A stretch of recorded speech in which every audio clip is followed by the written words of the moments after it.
What's up, guys? Talking Point back with Ryan Bresnahan.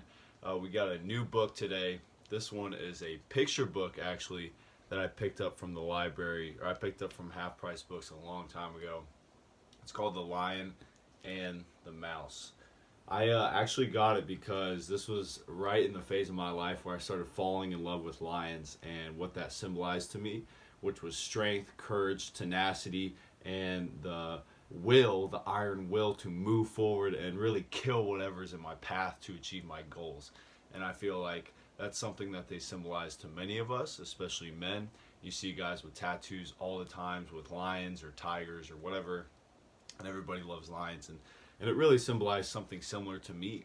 But I knew I was a lion. I knew I had the heart of a lion. I loved like a lion, but I could also kill like a lion too if needed be.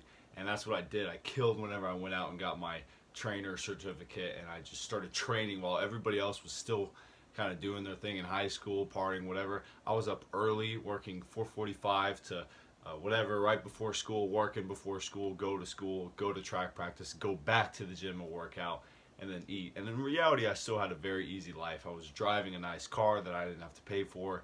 My parents cooked. I had food waiting for me at home. I didn't really do that much homework. I had good grades, and it's just being real with yourself and knowing that it's funny, this has nothing to do with the book, but you'll see what I'm coming to. It's just being real with yourself and knowing that at the end of the day, we all have an opportunity to use what resources we have, become a lion and freaking kill whatever's in front of you, or you can just sit back, and especially if you live in a very comfortable environment like we do, or if you're watching this, if you know me, we live in McKinney, Texas. If you don't know me, okay, I live in a very nice area. So I need to become a lion. I have the opportunity to become a lion and use what I have and become greater. Ultimately, going out, getting my goals, grabbing them, killing them, whatever you want to say, and then using it to benefit others and myself, which is my mission in life. So that's kind of why I got this book. I saw this picture and I was like, this is dope. And it's actually pretty cool. I really like the story that's in it. I'm actually going to keep this. It's pretty much a children's book, which is very interesting. This is part of the reason why I did this video. I mean, this is the only children's book I've ever read recently and have, but you can still learn great things from just a book in general. And I'm actually saving this. I'm gonna give this to whether it's another child or my children. I'm saving it because I like it and it's good. So it's a picture book. There's actually no words at all. It's about a lion and a mouse meeting each other. So at the very beginning, very simple. A mouse is just minding its own business, being a animal of prey. It's almost like getting eaten by an owl. It runs through the log, and then once it comes out the log, it lands on the lion and it starts crawling on the lion. And the lion finds it, and it finds this mouse that, let's just go with symbolism. The lion's this big, powerful being. Nothing can stop him. He can eat whatever he wants. No one messes with him. He's the king of the jungle.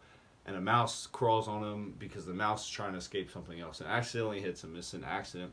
And he looks at it and he goes, okay, I could probably crush you and kill you with this one hand. But you know what? You landed on me. It was an accident. I'm also a giver of life. I'm not just a destroyer of life. Okay, well, that's kind of like how I relate to it. But then he lets the mouse go. He's like, you know what? Why should I waste energy? Really, it comes down to, why should I waste energy that a mouse landed on me? And he also was more benevolent and was like, okay, I'm going to let this mouse go. And later on in the book, it circles back. The lion's walking, minding his own business, and by then the mouse had went back with its own family. And these trappers, these hunters, set up a trap in the forest, and it was the net that would go up if you step in it. And the lion stepped in it, got caught by a net, which can happen in life. You get caught by a net. There really are people that are out there that don't have your best interests in mind, whether it's the people that you run into or just an obstacle or environment where you get stuck, right? We all get stuck. And the lion's stuck in the net, and he's roaring. He's like, oh my gosh, get me out of here, right? And whether he could have gotten himself out or not, in this case, probably not, because it was a trap designed to trap a lion to hold it immobile. And the mouse remembered. He's like, oh, that's the lion that let me go. So the mouse, the little prey animal, the little negligible part of life that, earlier that lion could have destroyed or could have looked down upon, since he let it go, the mouse came back and started chewing on the rope and actually helped to free the lion. And this would never happen in actual nature, right? The lion would not save the mouse. I mean, I could be wrong, but I don't even know if like mice like that live out in the savannah. But regardless, the symbolism, the point of the story is the lion let the mouse go, the lion let the mouse live and live on through benevolence and through, like I mentioned earlier, it could have just been pure, hey, I'm a creator of life, I'm not a destroyer of life. I'm not going to waste my time on anything on this mouse, I'm just going to let it go. Well, when you do that, when you just focus on yourself and you do it in a good way, in a benevolent and beneficial way to your environment helps you out in the back way. It helps you out more later on. So that mouse came back. Hey, you didn't kill me, so I'm gonna free you because maybe we might even begin to establish a relationship of mutual benefit later on. So this is kind of what I think about when I read these books, and regardless of how weird or corny it may sound, I love it though. I love that it does sound corny and weird. Because this is how I read books. I love looking at metaphors and symbolism, and that's what I got from this book. So ultimately, the lion went back to his cubs and got to establish his family and his dominance in the world, and keep benefiting the world by eating other animals. That's what real lions do.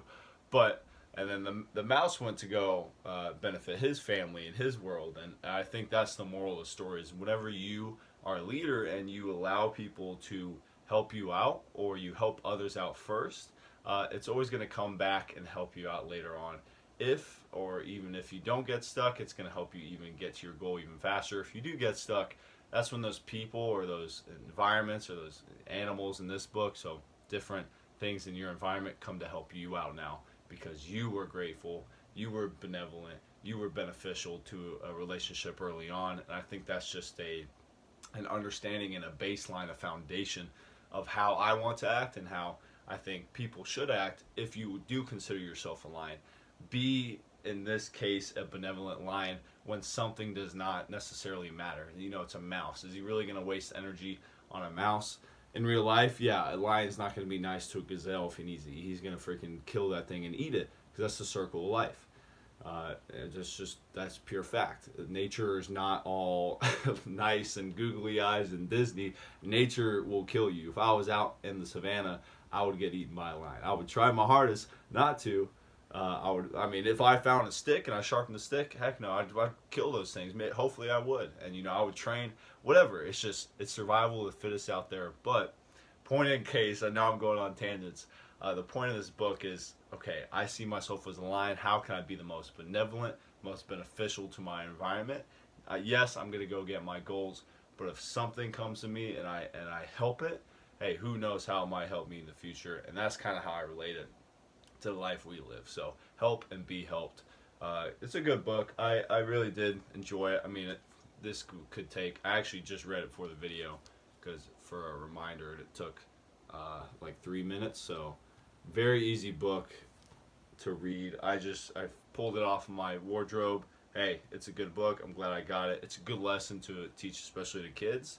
So if I'm ever working with my kids or ever working with little kids, hey, bring them this book. Show them a good listen. Make it fun. Make it easy to know. Good pictures. It's called The Lion and the Mouse. The Lion and the Mouse by Jerry Pinkey. So, good book. Good talk, good lesson. See yourself as a lion, help others. You don't know how it's going to help you out in the future. Peace.